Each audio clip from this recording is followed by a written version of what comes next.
Good evening and welcome to the show. My name's Neil Reynolds and this is Sports Weekly.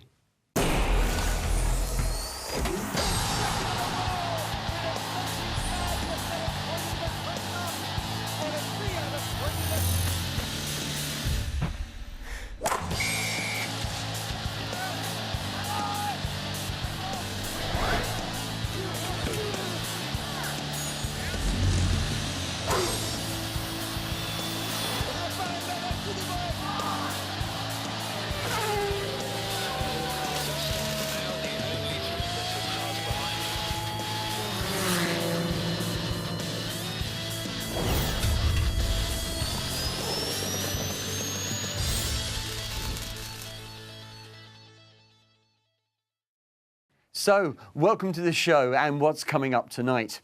Firstly, a roundup of what's been going on in sport over the past week. We talked to Tom Perez from Football Beyond Borders. Also, we'll be taking a look at how a pool table is made. And finally, we hope to leave you inspired as we follow two of the young men from Football Beyond Borders as they have their meeting of a lifetime. But first, here's the latest news and gossip.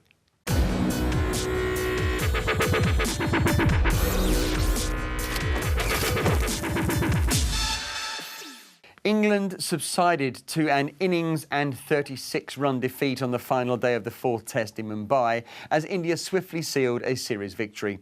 Resuming on 182 for 6, still 49 behind, England's final 4 wickets fell in 48 balls, with Ravichandran Ashwin taking 6 for 55 for match figures of 12 for 167.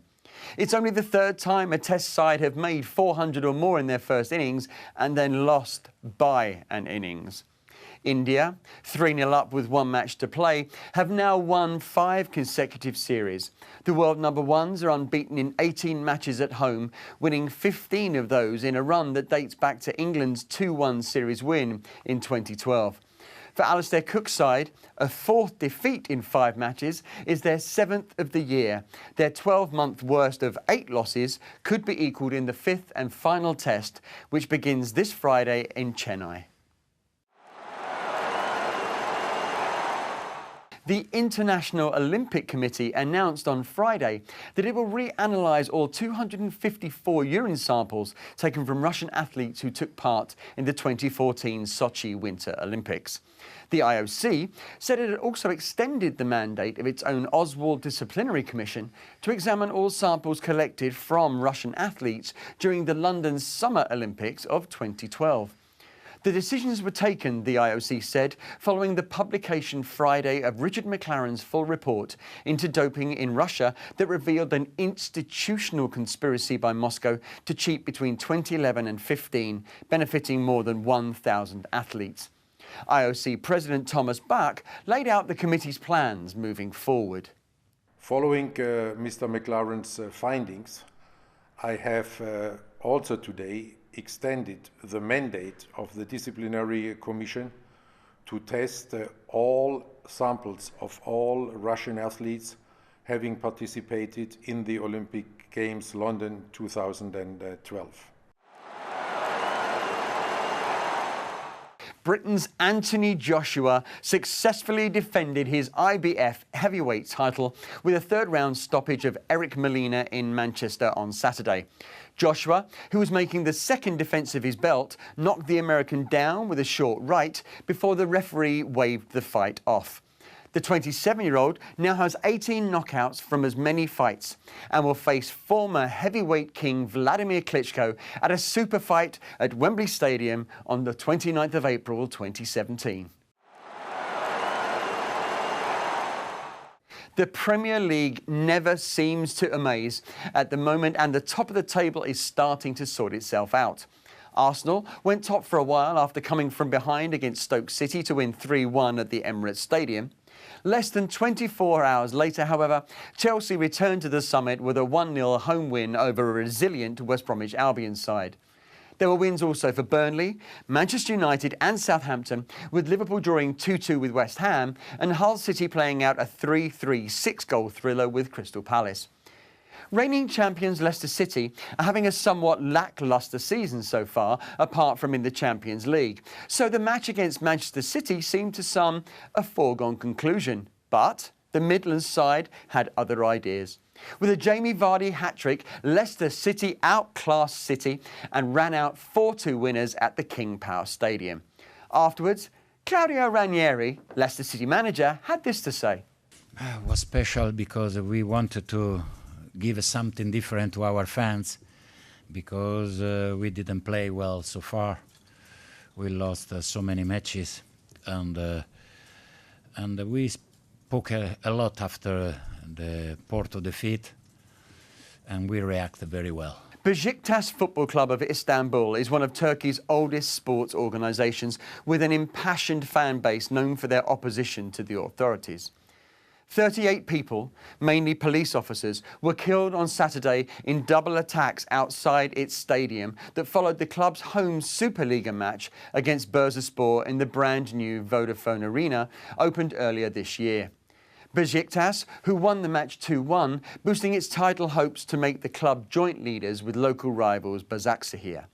But now, the night of December the 10th, 2016 will be remembered not for football, but for a tragedy that will forever leave a mark on the club's history. In other news, the Champions League last 16 looks like this, and in the Europa League last 32, Manchester United will play St Etienne from France and Tottenham will play Ghent from Belgium. Alex Oxlade-Chamberlain, well, he was joined in the kitchen by some of his Arsenal teammates as they cooked for charity. And Jose Mourinho has reportedly ordered his Manchester United team in for training at 4:30 in the afternoon on Christmas Day. Merry Christmas, Jose. Now, coming up in sports this week, there's a full Premier League and EFL Championship programme on Tuesday and Wednesday. The 13th to the 19th of December sees the traditional International Horse of the Year show take place. And on the 16th of December, England are due to start the 5th test against India in Chennai. And that was this week's News and Gossip.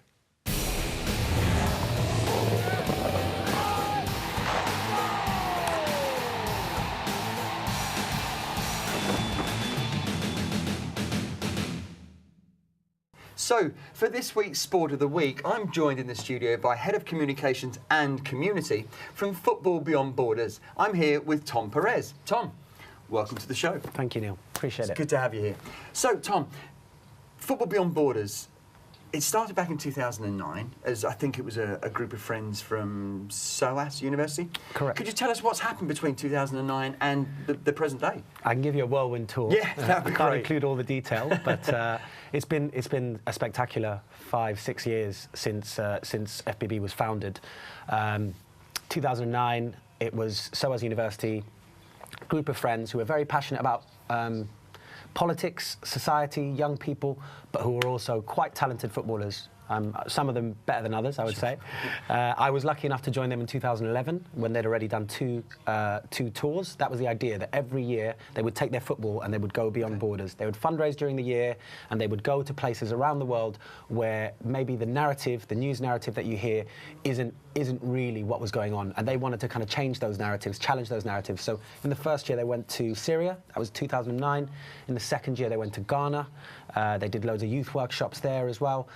And the year that I joined was 2011. We went to Egypt during the revolution. We went to Palestine just before the statehood bid at the UN. Wow. And we also went to Jordan to see where a lot of the Palestinian refugees had actually gone and been displaced to, and try and understand their story. And the idea was we would play football. That would be our medium of communication. But at the same time, we would conduct youth workshops. We would have cultural exchanges. And so really, we were the participants. We were the young people that were going abroad. And now it's just grown. So the majority of our staff, we're now at around 10 staff, I think. Majority of our staff are coaches, because that's our main service, I would say, is working with young people. The after-school program that we put on at 12 schools, amazing. 18 different programs that we have at 12 schools, and that involves a lot of what we believe is important, having a lot of coaches who are qualified coaches and also very good educators. With the school programs and the education stuff that you do, it's not all about the football, though, is it? No, not at all. No, but what we've tried to do is to to take a young person's passion for football and put it at the heart of their learning. Right. So whether that learning is literacy, schools might want kids to have extra literacy support, or they might want behavioural interventions, whereas there might be young people who are struggling with their behaviour at school but who have a passion for football. Potentially being excluded from exactly, school, okay. And our job is to stop them from being excluded, to get them more passionate about being at school in the first place. Because if a kid's not attending, or if they're being excluded because of their behaviour, then they're missing out on learning anyway. And then also to support them with the hour of week that we have with them in the classroom to try and really improve whatever it is that they need, whether it's their literacy or if they need, we have project-based learning is the kind of way that we teach young people, and we give them a variety of projects that might be social media. So they might have a 5-week project on social media where by the end of the 5th week, they have to run a takeover of all of FBB's social channels, and they have to plan the content themselves, which again is using skills that they already have, but teaching them more about the formal production processes that go into that. How are you reaching out to young women? Teenage girls, how are you reaching out to them? Is that something you're looking into? Yeah, big time. I mean, when we were very conscious that, first of all, the founders of Football Beyond Borders, myself, my co-directors and the staff, was very male-heavy. And at the same time, we were conscious that we didn't have enough of an offering. We hadn't tailored something that would be specifically good for young women at schools, that would be kind of football themed, but not purely football themed. Because what we're finding is at the age of about 12, 13, which is where we work with a lot of schools, young women decide, or not young women decide, but schools decide to stop offering that to young women. A lot of young women drop off. Exactly. The stereotyping happens, and they don't really have a platform for that. So the journey we've had is that we initially set up a women's community football project, which was it was one of our female volunteers, Sana, who's just brilliant, absolutely brilliant person. She's been so supportive of our charity for many, many years, and she helped us recruit lots of other young women to play football. She's a great footballer herself.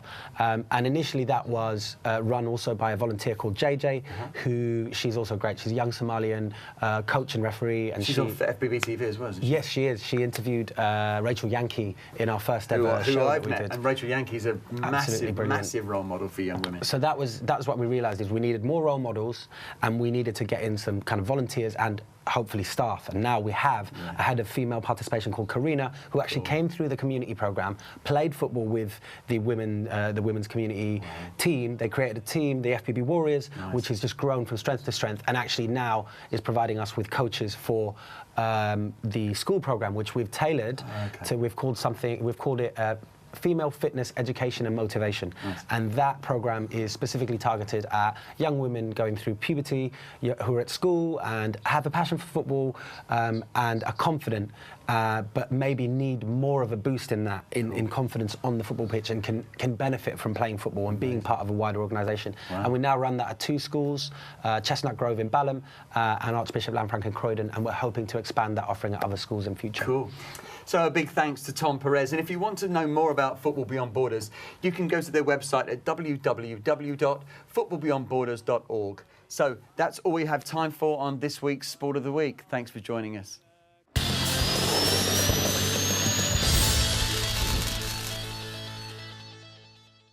As you know, each week we visit sports teams, grounds and organisations to try and show you the things you wouldn't normally see as we go behind the scenes.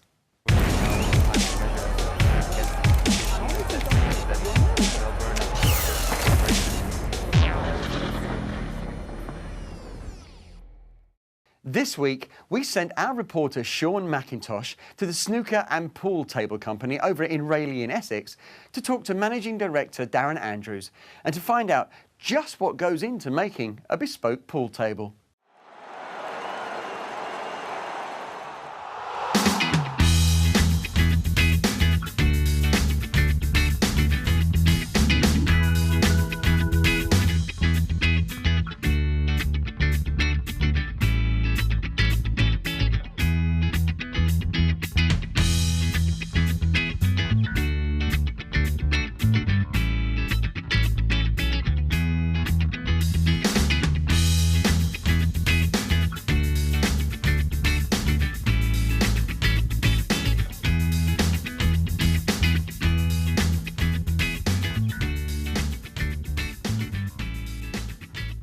And I'm always amazed that when you watch the tournaments for snooker and pool, that you don't hear more about the table and only about the players. I mean, after all, that table started off as a bit of wood and some metal, but the best people to ask are in there.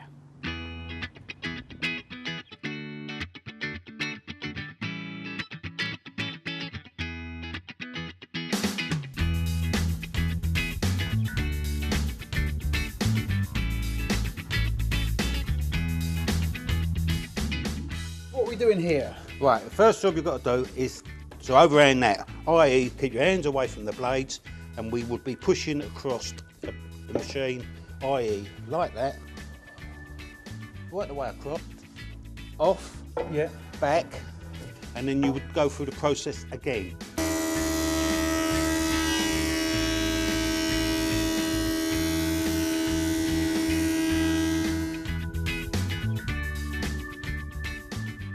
My name's Darren Andrews. I'm a director of this company together with my wife. It used to be previously my father's company, which we've gradually built up over the years. Everything's changed to bespoke tables, such as the ones that are around us in my showroom. The actual business is more bespoke. So in other words, we are more involved with giving people what they want, and they can come in, and I had it a week ago. A lady came in and said, I want something totally different that nobody else has got. And I said, okay, so I'm going to make something totally different. We made one for Paul Scholes. We made a similar table to one in my showroom for Teddy Sheringham.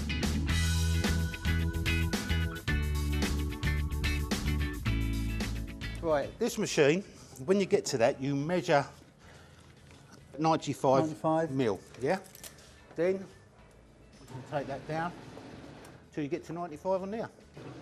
You put it in there, Yeah. and then you've got to walk around the other side. That's it. That will be exactly, Look at that, that is spot on. and that's spot on measurement. The tables are not only manufactured for the UK, we export worldwide, which I also go and install the tables. And I've been to places in the Middle East, as Saudi Arabia, Iceland, Norway, Spain, obviously Portugal. But they're all private individuals, all private customers. It's not a corporate thing. It's all private individuals that want something that's a specialised item. The bit of wood then, it's been overhanded. That's the Yep. first machine we used. Then it went Correct. through the thickness.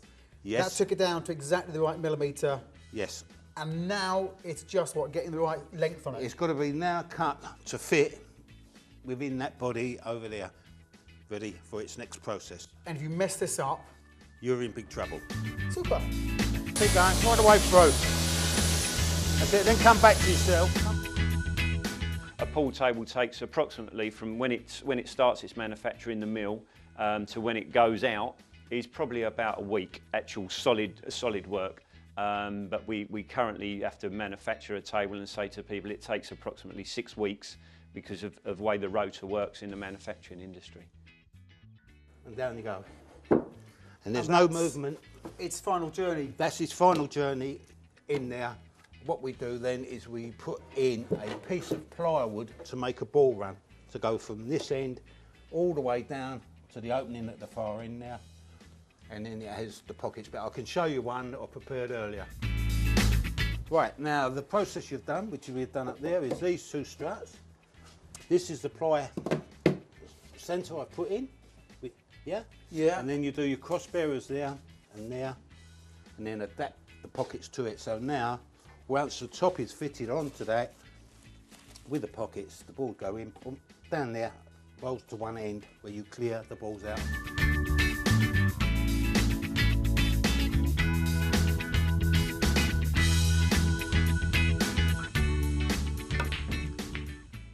Well, clearly a £600 cue does not make you a better player. I need more practice. Luckily, I'm in the perfect place. Neil, back to you.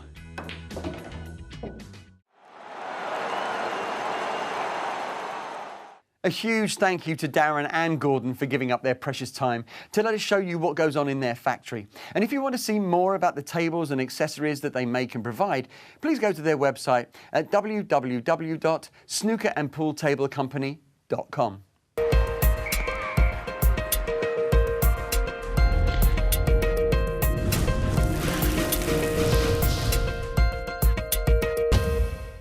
Each week, we'll be looking at the different ways people are inspiring the sports generation of tomorrow. In our Inspire segment this week, we follow two young men who, on behalf of Football Beyond Borders, travelled up to the city of Manchester to fulfil a dream. Take a look. BBTV.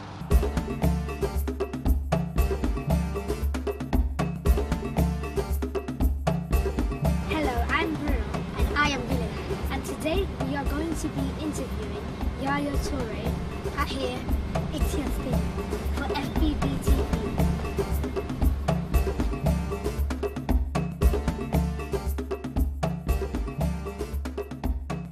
Hi, I'm Dylan. And my name is Bruno. How are you? Nice to see you. I'm Yaya Toure. Thank you for inviting us up to Manchester today. You're welcome. You're welcome. You're welcome, guys. Who was your favourite player you played alongside? My favorite player I play with? Messi. Messi is very good. Is he good, isn't it? Yeah, I think I've been enjoying these 3 years past in Barcelona with him because he's such a great talent and he's a great person as well. And he's very, very well educated. What's the playing skill? During all my career, I'm not been skillful player. I just, simple player and very direct, like, passing, moving. Yeah, sometimes I use dribble ball, not skillful like Ronaldinho's been, Messi sometimes, Aguero, Just keep it simple. I keep it simple, How do you react to Manchester City's new signings? Sterling is a brilliant player. He's a very good player. I love him. He's fast, he's quick, he's a hard worker. Otamendi is clever, he's come from Spain, good defender. De Bruyne is clever, he have a good last pass. He's learning, he's ready very well to go the game as he's young, and he's a good player. Def is a powerful player, we're working hard, running a lot. And I think we have a fantastic squad for this year. Ivory Coast are called the elephants. Yeah. Do you have any connection with elephants? Sometimes I use maybe 1 week, 10 days of my time to go there, and it's brilliant. I love it. Work with this innate, to try to help, to send some strong voice to tell people to have to avoid to kill them because they are magnificent animals. And if they continue to kill them like that in the future, you guys will not be able to see them. I've heard that football plays racist. How can you stop this? It's a sad part of the football, It's all about education. That's why I've been able to attend some of a meeting of UEFA talking about the racism. The next generation, as you are, I think we need to do something a little bit more to try to let you guys know, like, the football is all about happiness, joyness. And I think the big part of that is education. With education, everything is possible. I hope you're going to be educated as well, like him, because as a person, it's very important to be well educated. Give me 5. Good, guys. I am wondering if you would sign for FBB TV and FBB. Signing? Oh, that's great. I can do it. Don't worry. Good. I sign in the back or the front? It's your choice. Good. I'm in the front because I love it.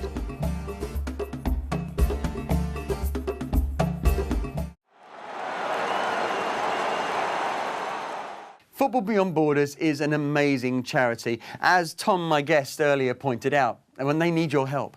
So if you want to help them out or find out more about the fantastic work they do, visit them at www.footballbeyondborders.org. Well, that's almost all we have time for tonight, but just to remind you, you can get in touch with us on social media. Please tweet us where you're watching your sport this week to @SportsWeeklyIC, or on the Sports Weekly Facebook page, or email us at sports@islamchannel.tv. Coming up on next week's show, well, we get to go behind the scenes at Sahara Force India Formula One team to catch them packing up as they leave for a Grand Prix, and be inspired as we join the Change Foundation and their Street Elite programme, getting young people off of the streets and back into work. Thanks for joining us here on Sports Weekly. We hope you have a fantastic week wherever you're watching your sport. We'll see you again, same time, same place next week. Bye for now.